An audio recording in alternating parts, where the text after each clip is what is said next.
Aipac and the Israeli Zionists won again. The two employees, Steve Rosen and Keith Weissman of Aipac, who were caught spying on the United States, are not going to have a trial. Been on trial for a good 5 years. Trial date was moved 9 times, and they were supposed to finally go before the judge on May 27th, just here in a few weeks. But it's not going to happen. The trial's been dismissed. Why? Lawrence Franklin, a guy in the Department of Defense who worked for Douglas Feith, was already sentenced for 12 years for giving the information to Rosen and Weissmen, and yet they get nothing for taking the same information.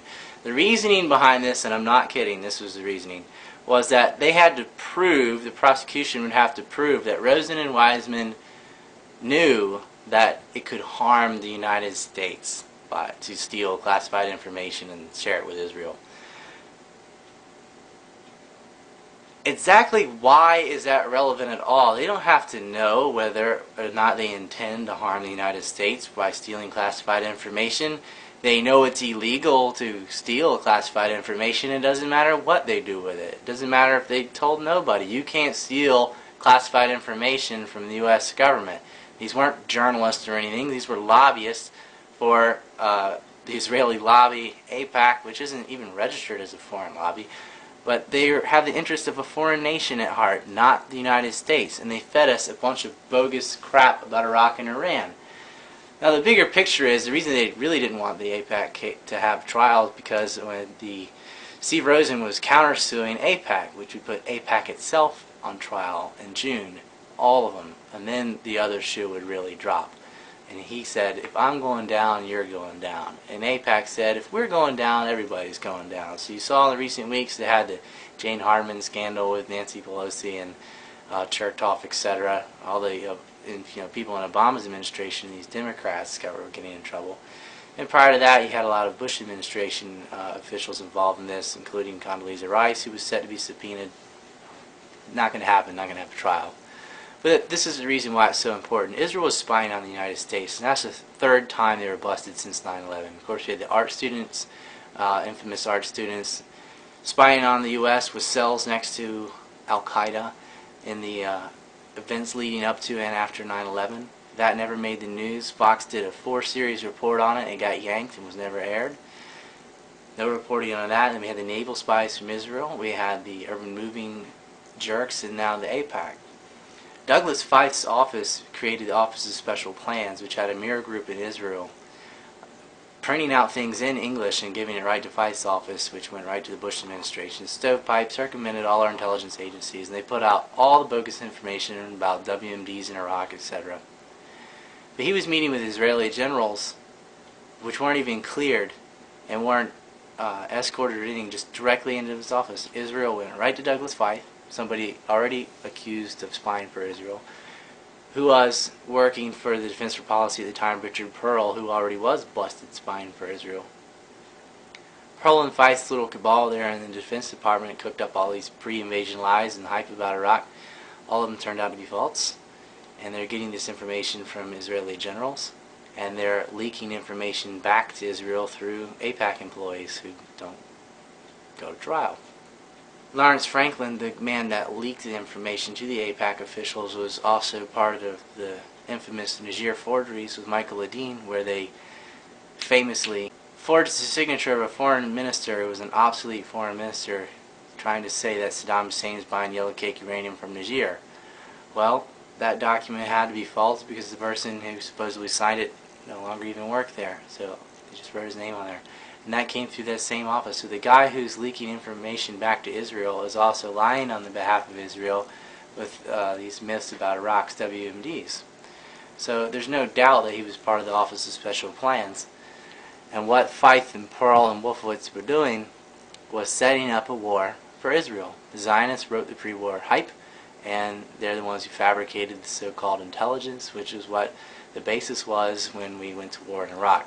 Iraq was breaking UN Resolution 1441 because they continued to have weapons of mass destruction. Actually, they were not breaking any resolution because they didn't have any weapons of mass destruction, and the intelligence was bogus.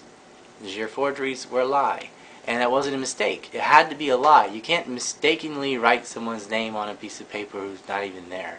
It has to be on purpose. So it was proof that the Bush administration was lying, and more specifically the Office of Special Plans was lying to the United States to start a war in Iraq. And the employee who did that, who was sentenced to a dozen years in jail, is the same one, and he didn't get sentenced for that. He got sentenced for giving information to the Aipac employees, Steve Rosen and Weissmen. Same one who cooked up the shit about Niger. What I find interesting is that there's also the Israeli intelligence where we base the anthrax attacks. The anthrax, which were initially based on Israeli intelligence to say that Al-Qaeda sent the anthrax. They said that there was a meeting in Prague and that the Iraqis gave anthrax to Al-Qaeda, and Israeli security forces witnessed the whole transfer. Well, that's interesting because Iraq didn't have any anthrax, Al-Qaeda didn't send the anthrax, and there was no meeting in Prague between Mohammed Atta and Iraqi officials. So how could the Israelis witness an event that didn't take place from people who didn't have the weapon and people who didn't send the weapon? Later, the anthrax was genetically traced to a lab in Maryland, in Fort Detrick, U.S. Air Med. Why would the Israelis lie about the anthrax and say they saw the Iraqis giving it to Al-Qaeda? It sure looked like Al-Qaeda sent the anthrax. After all, the anthrax was sent from where the Al-Qaeda cells were located, right there in Hollywood, Florida, up in New Jersey, near Joaquin, where the urban moving system was busted. The anthrax is sent from there. It says, "Death to America and Israel, Allah is great." It was definitely an attempt to blame the whole thing on Muslim terrorists. And yet, how did whoever sent it know where the Al-Qaeda cells were located and what to say? Well, somebody was living next door to all the so-called hijackers' cells, and that was the Israelis. That was their art students. And then we had urban moving systems busted up front for the Mossad in two different occasions. One van with traces of explosives and one van packed full of explosives that was stopped in George Washington Bridge. 3 guys celebrating, 2 others driving the other van. All 5 of them busted. These 5 Israeli spies get deported back to Israel. Nothing happens. And the reports about the truck bombs and the vans being on the bridge and the other van with the dancing Israelis, yanked from the news, never reported again. It was reported live, and then it was never touched. So why are the Israelis driving around full of vans full of explosives? Why are they living next door to the hijacker cells where the anthrax was sent from, and then lying about witnessing anthrax being transferred from Iraq to Al-Qaeda? Because they sent the anthrax, and because they lied in order to start a war with Iraq, because Israel was part of 9/11, a willing partner with the U.S., and they are currently blackmailing and bribing officials through Aipac because Israel has a backdoor to all the computer and phone records. They can eavesdrop on whoever they want. They got plenty of dirt on key officials in Congress, and they're blackmailing them. We have the honey trap set up by Charles Kushner, bringing in Israeli international spy Sapel, who's sleeping with the governor of New Jersey, where they set up camp in their first cells, where they put up their truck bombs.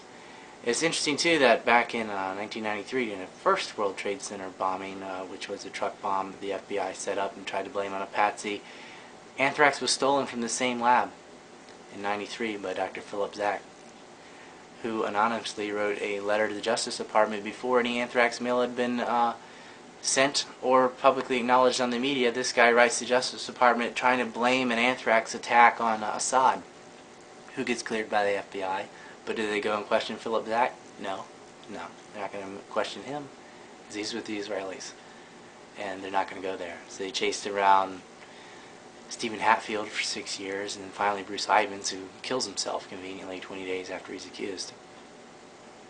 Israel's all over this. I made a movie called War by Deception, going in detail, pictures, documents, everything, going all through PNAC, all through each pre-war lie, through Miller and Sapphire, the channels, the Cabal, and the OSP. Went through the post-war Iraq lies, went through 9/11 up and down, and not just Building 7 falling down. I'm talking about all of it, the truck bombs, the anthrax attacks, it's all in there. War by Deception. It pisses me off to no end that Aipac can get caught spying on the United States through their employees passing off Nora Gillen and stuff. And you couldn't even get information on the document. The New York Sun, which is now defunct, used to report on it. It was so